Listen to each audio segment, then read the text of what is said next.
Just got to Parliament House for the Broken Roads, Broken Promises ride, protest, whatever. Should be fun.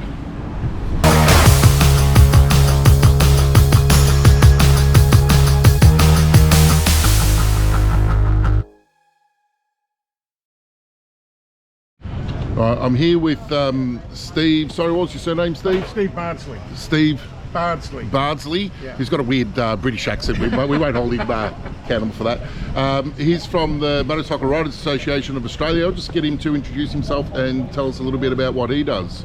Yeah. Hi, Steve Bardsley from the MRAA.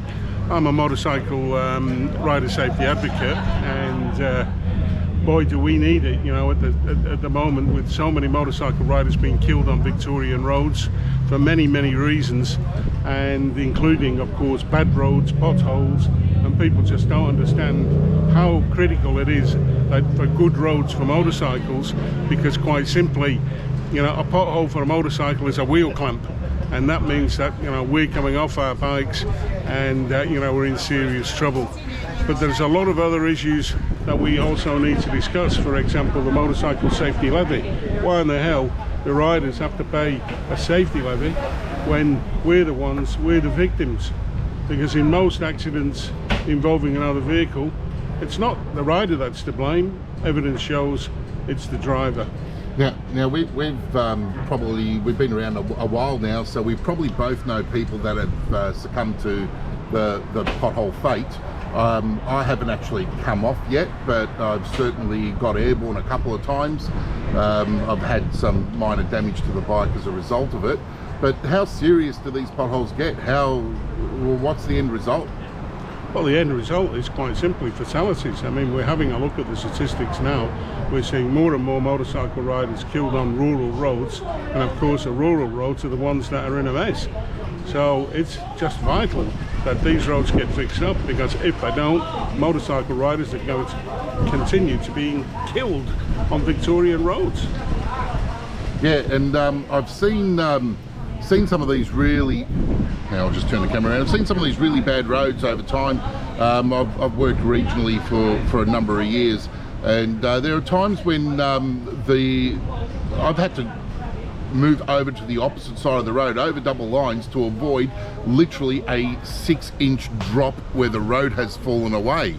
How would that affect the motorcyclist? Well, I mean, that's it. You've just absolutely got no control. You're gone, you know. And of course, the problem is, once you come off the bike, it's not the falling off the bike that's the problem. It's where you end up. Are you going to end up under a truck? You know? Yeah, exactly. Yeah, and this is what people forget.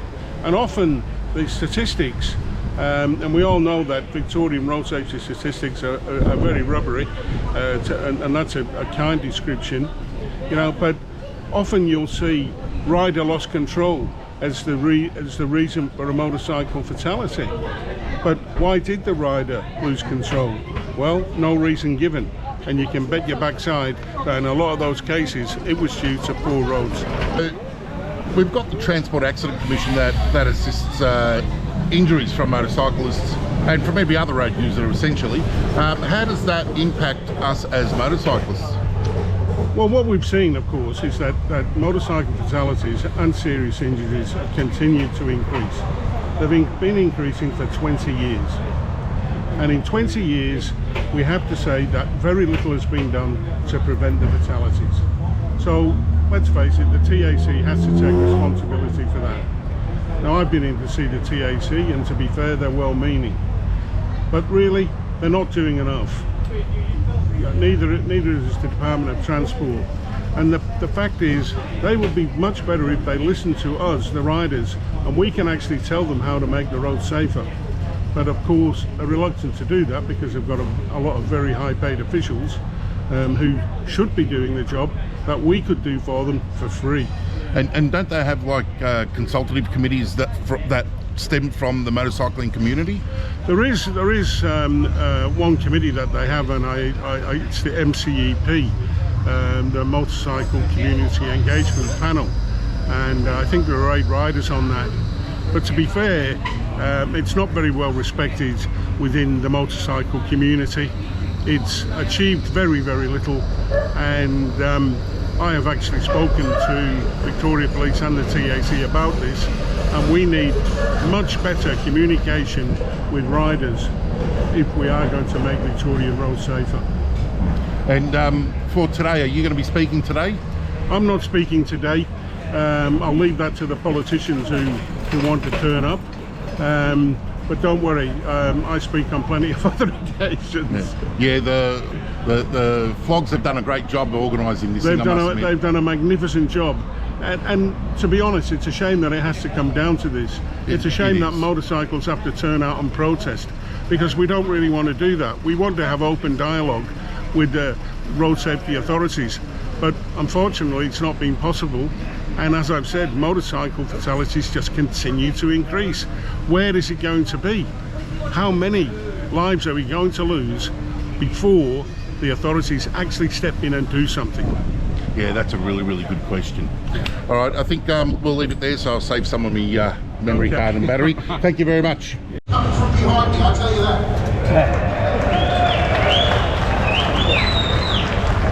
They keep telling us we're going to have roadworthy vehicles. We don't have vehicle-worthy roads. In the past 6 months, myself, Whitey, and a couple of our mates, we've travelled through 5 states in Australia. We've done 20,000 kilometres. We've been through Tasmania, South Australia, New South Wales, Queensland. In total, I can count 13 potholes. We came across the road, we came across the border back into Victoria. We saw 150 in the first 20 minutes. Stop telling us there's not a problem.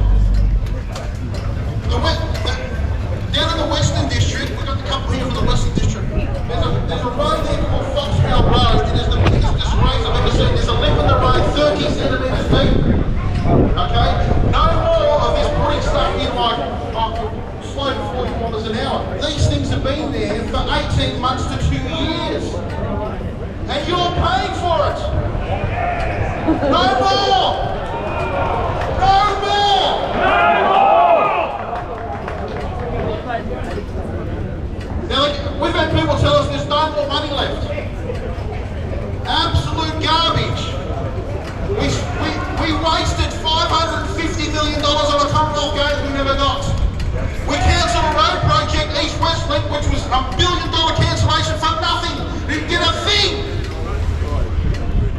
We put machete bins out. $13 million. What a joke. We all feeling safer? No. Didn't think so.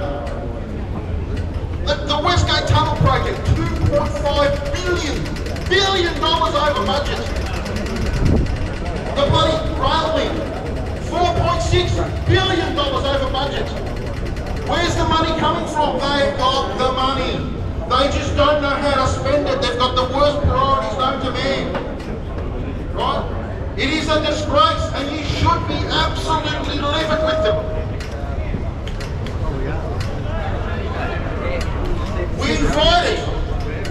We invited the opposition of the government here.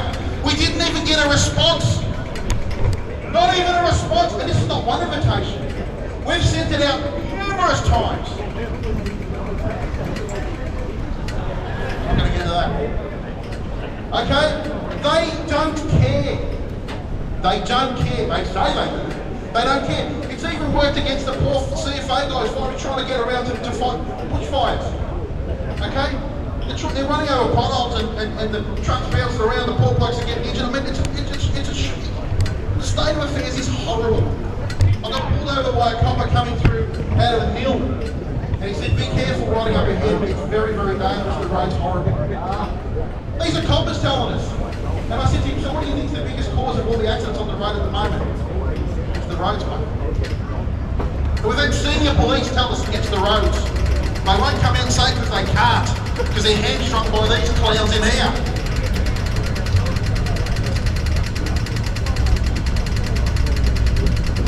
It's an absolute disgrace, and we can't keep putting up with it anymore. So what do? We vote them out.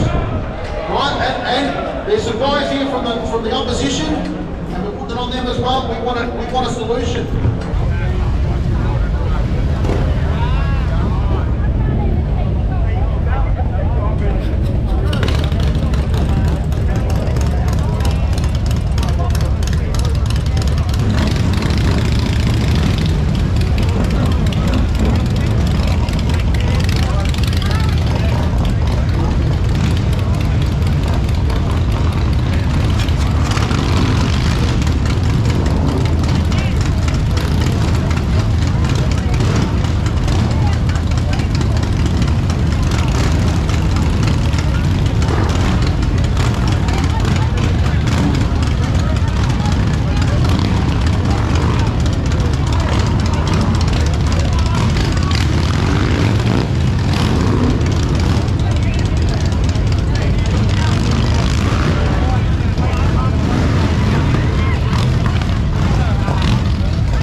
haven't got a lot of battery left either, and I forgot to bring another battery. I'm an idiot.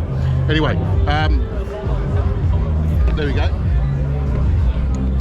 So tell us, first of all, introduce yourself.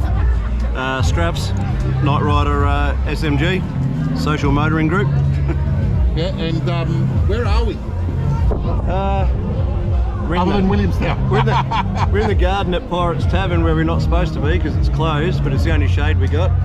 Hang on, when we say Pirates Tavern, we've got to go arr. Arr. From here on in, I remember that. Lowrider Show. I don't know, just somewhere to ride to after the rally today at Parliament House. So fancy cars, fancy bikes, and some cool push bikes too. Yeah, bikes and cars. I don't know a lot about the lowrider scene here, but some good-looking cars. Yeah. I'm here for this.